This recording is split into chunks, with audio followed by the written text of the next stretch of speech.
It's good to be back. Appreciate the warm welcome. So listen, we're going to have a little bit of fun tonight. We're not going to get angry about this, but I'm going to take us through a little bit of an inquiry to figure out what's going on in our country right now. Right, on one hand, we see the rise of these different secular religions. We're here to talk about true faith, but I'm going to go somewhere else first. We see the rise of these secular religions, what I'll call cults in the United States.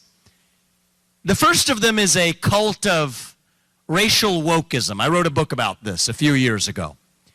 A new cult that says your identity is based on your skin color. That if you're black, you're inherently disadvantaged. That if you're white, you're inherently privileged. No matter your economic background or your upbringing, your race determines who you are and what you can achieve in life.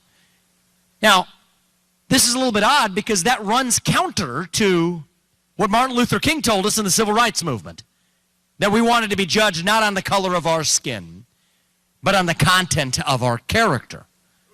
You can't believe both of those two things at once, and so that's a little bit of a contradiction, but you can believe them if you're subscribing to a religious cult. So right around the same time we see the rise of this cult of racial wokeism, we see the rise of a different belief system. This one's the cult of gender ideology in the United States. This one has so many letters, LGBTQIA, they just put a little plus at the end just to include the rest of the alphabet. This one has some interesting, and we're not going to be angry about it, because sometimes our anger clouds our judgment. If we want to get to the bottom of what's going on, we have to see it with clarity.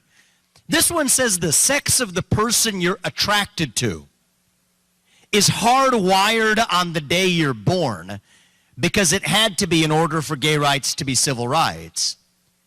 But now also says that your own biological sex is totally fluid over the course of your life. Again, you can't believe these two things at once, and then you go even one step further. There is no gay gene. But there are two sex chromosomes. 2X, you're a woman, X and a Y, you're a man, right? So you can't believe these two things at the same time if you're applying principles of reason or logic. But you can if you're subscribing to a secular cult.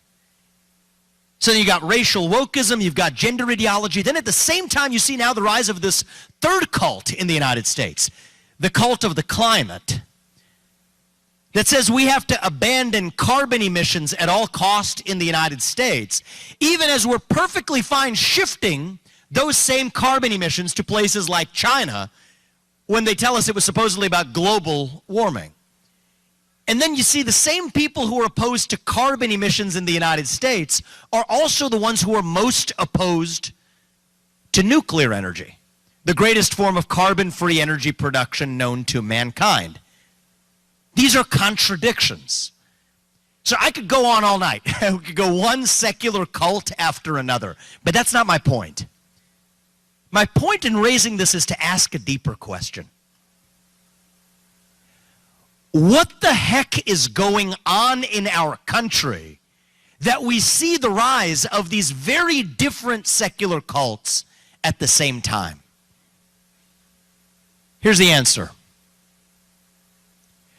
We're in the middle of a national identity crisis right now. Faith, patriotism, hard work, family.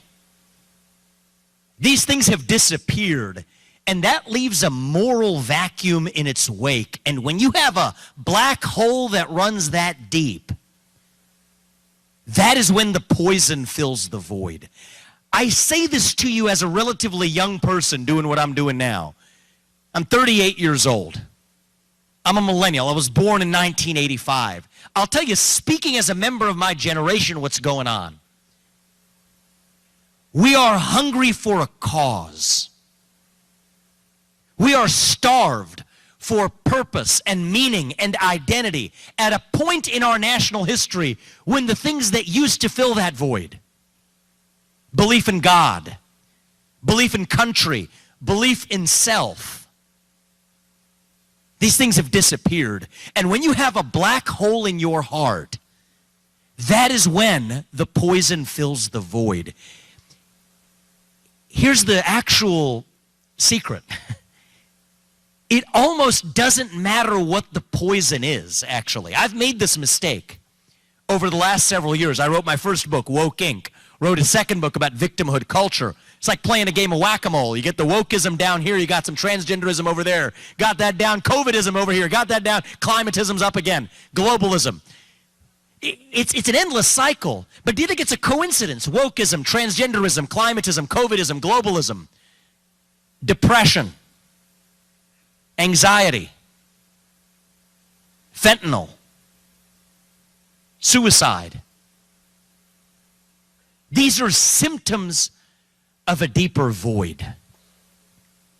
As the old saying goes, if you have a hole the size of God in your heart and God does not fill it, something else will instead. The same can be said of pledging allegiance to the flag of this nation. Don't pledge allegiance to the American flag. You're going to pledge allegiance to a different flag instead.